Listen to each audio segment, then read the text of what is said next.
Bom dia, boa tarde, boa noite. Esse é mais um podcast do Medicina do Conhecimento. Ciência e informação a qualquer momento e em todo lugar. Eu sou Pablo Guzmán, o anestesiador. E como compartilhar é multiplicar, seguimos nesse assunto importante na nossa prática: manutenção e monitorização da normotermia perioperatória.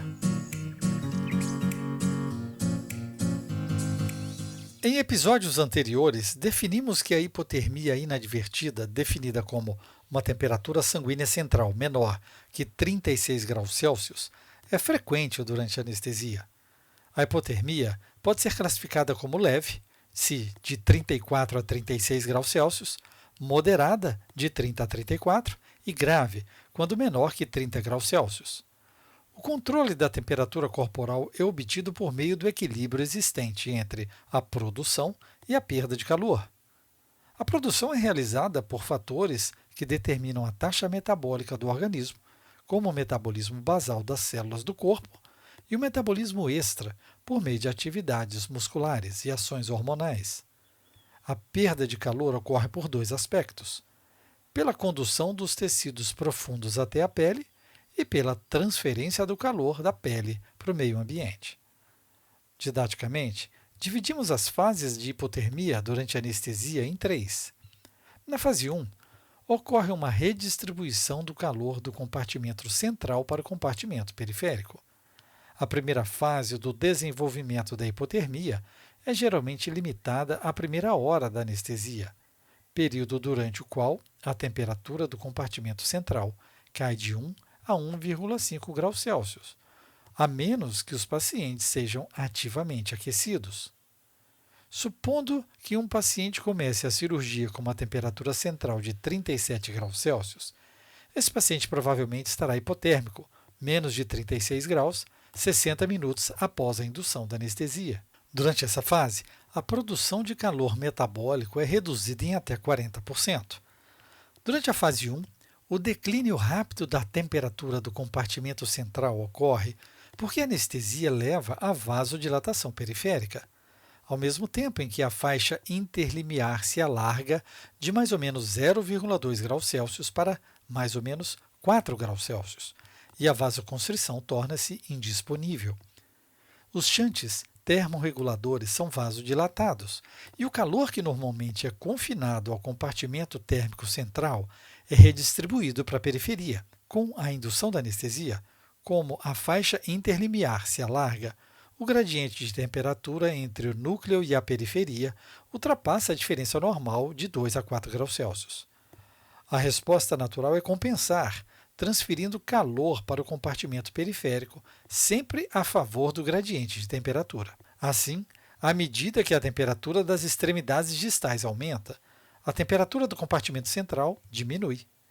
Essa redistribuição de calor do centro para a periferia representa cerca de 80% do declínio na temperatura do compartimento central, que ocorre durante a primeira hora de anestesia em adultos.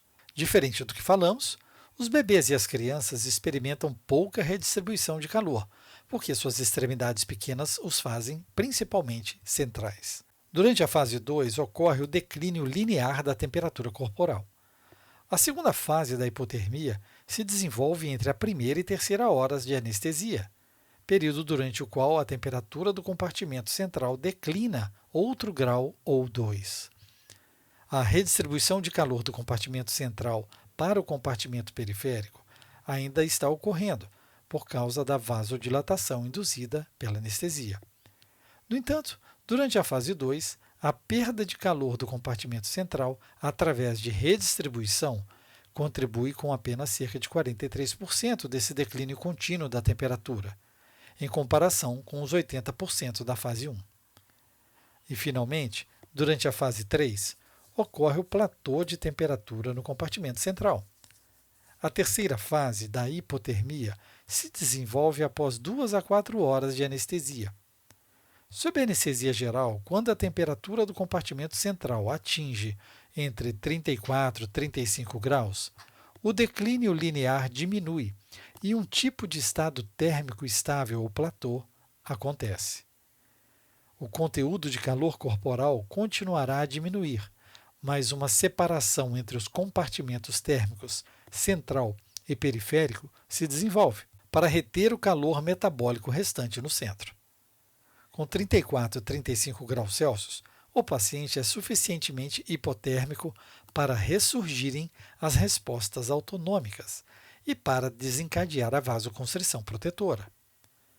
A vasoconstrição das derivações arteriovenosas nos dedos das mãos e nos pés é ativada.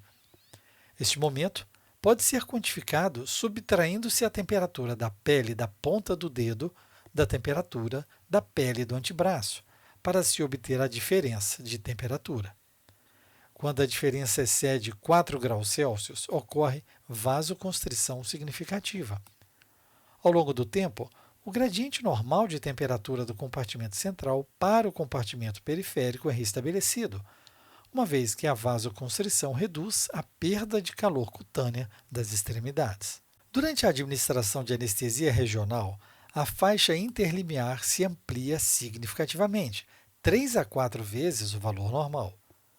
Alguns estudos determinaram que a diminuição típica da temperatura central resultante da anestesia regional é ligeiramente inferior à encontrada durante a anestesia geral e situa-se em um intervalo de aproximadamente 0,8 mais ou menos 0,3 graus Celsius durante a primeira hora de cirurgia e 1,2 mais ou menos 0,3 graus Celsius durante as 3 horas subsequentes. A anestesia regional inibe o controle termorregulador central da mesma maneira que a anestesia geral.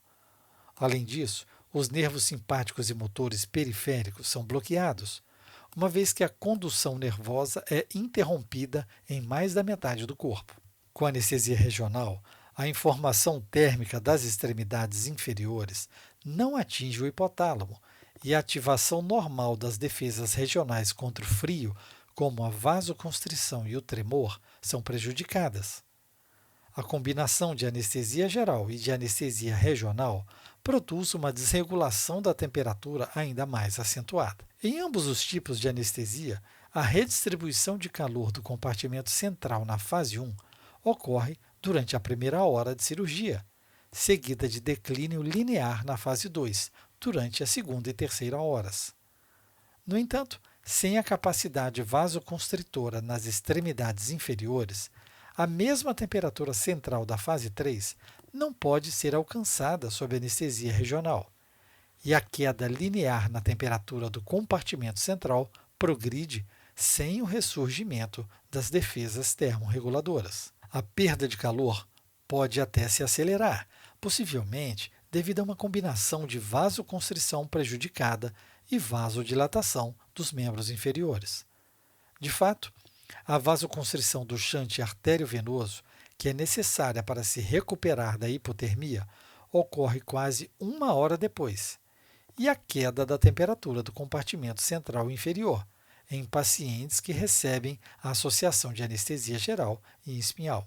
Além disso, uma vez que a temperatura do compartimento central na fase 3 é prejudicada por uma anestesia espinhal, os pacientes que recebem anestesia combinada continuam a sofrer um declínio da temperatura do núcleo a uma taxa de 0,4 graus Celsius por hora. O resultado é que a quantidade de resfriamento do compartimento central é significativamente maior em pacientes que recebem anestesias combinadas. Com o uso de anestesia regional somente, entretanto, o corpo mantém uma habilidade para regular a temperatura acima do nível do bloqueio. O estudo descobriu que quanto mais alto for o bloqueio, maior será o declínio da temperatura do compartimento central. Para cada nível de dermátomo adicional bloqueado, a temperatura do núcleo diminui 0,15 graus Celsius. O aquecimento ativo com ar forçado antes e durante a cirurgia deve tornar-se uma prática padrão para anestesia neuraxial. Além disso, o pré-aquecimento das extremidades inferiores para aproximadamente 38 graus Celsius é recomendado como a melhor maneira de eliminar ou minimizar a redistribuição do calor do compartimento central para o periférico, que ocorre durante a primeira hora de cirurgia. E como realizar a monitorização da temperatura? A maioria dos termômetros disponíveis para uso clínico mede com precisão a temperatura de qualquer tecido, e a temperatura central é o melhor indicador do estado térmico em humanos. As medidas mais precisas da temperatura do compartimento central provêm da artéria pulmonar, da membrana timpânica, da nasofaringe e do esôfago distal. A artéria pulmonar pode ser a mais precisa, mas a localização não é prática. Estudos de pesquisa sobre hipotermia usam a membrana do tímpano como padrão ouro de medição por causa de sua conveniência, não invasão e proximidade com os vasos sanguíneos que perfundem o hipotálamo. Porém, contamos com o incômodo do local e o risco de lesão da membrana timpânica. Durante a anestesia geral, a temperatura central é frequentemente medida no esôfago distal, com a sonda inserida no momento da intubação, mas exige anestesia geral e pode sofrer influência do fluxo de gases frescos traqueais. As medidas obtidas de outros locais, como bexiga, reto, axila, pele ou boca, correlacionam-se mal com a temperatura do compartimento central, embora a temperatura do compartimento central possa ser razoavelmente bem estimada a partir desses locais, entendendo-se as diferenças típicas entre as leituras centrais e não centrais. O reto é um bom local para se medir durante a anestesia neuroaxial, mas exige uma rotina própria institucional. De forma eficiente, um sistema de monitoramento de temperatura transcutâneo utiliza uma termometria de troca de calor nula para medir precisamente a temperatura interna de um indivíduo. Esse sistema aquece cuidadosamente o sensor, criando uma zona isotérmica sobre ele mesmo. A partir do equilíbrio com a temperatura interior, evita-se que a perda de calor da superfície da pele para o ambiente deixe de estabelecer uma condição de troca de calor nula. Quando esse sensor cutâneo de temperatura atinge um equilíbrio com a temperatura interior do paciente, a unidade de controle apresenta uma medição precisa e não invasiva da temperatura central. O sensor é composto por duas camadas de espuma e um circuito flexível que contém um circuito anti-aquecimento, duas sondas térmicas calibradas e uma memória não volátil. Essa tecnologia, chamada de Zero Heat Flux, produz um perfeito isolamento, que o calor não pode escapar da superfície da pele, criando um caminho isotérmico. Diretamente abaixo do sensor, um caminho isotérmico se forma, permitindo que a temperatura da camada profunda suba para a superfície da pele. A informação gerada pelo gráfico de tendência da temperatura é armazenada no sensor. Se o paciente for transferido de um local para o outro e o sensor desconectado do cabo, mas não removido do paciente, ao ser reconectado, o sistema inicia um novo equilíbrio e volta a mostrar o gráfico das temperaturas anteriores e apresenta de forma numérica a temperatura atual do paciente. Esse monitor pode ser acoplado ao monitor principal multiparamétrico por um cabo específico e de fácil acesso. Existem inúmeros motivos pelos quais devemos valorizar a monitorização da temperatura e a manutenção da normotermia e prevenir a hipotermia não intencional intraoperatória. Como consequências da hipotermia inadvertida perioperatória, podemos citar, baseados em várias publicações anteriores, que os eventos cardíacos mórbidos, incluindo a incidência de taquicardia ventricular, são 3 vezes mais prováveis quando a temperatura do compartimento central for menor que 1,3 graus Celsius abaixo do normal. Em voluntários jovens e saudáveis, ocorre um aumento do estresse cardiovascular à temperatura central abaixo de 36 graus Celsius, indicado por um aumento de 220% da noradrenalina plasmática, um aumento de 68% na adrenalina, um aumento de 23% do débito cardíaco e um aumento de 16% na frequência cardíaca, além de 25% do aumento no produto de pressão e frequência cardíaca. Aumenta a mortalidade em 24 horas de pacientes com trauma e da incidência de infecções de sítio cirúrgico.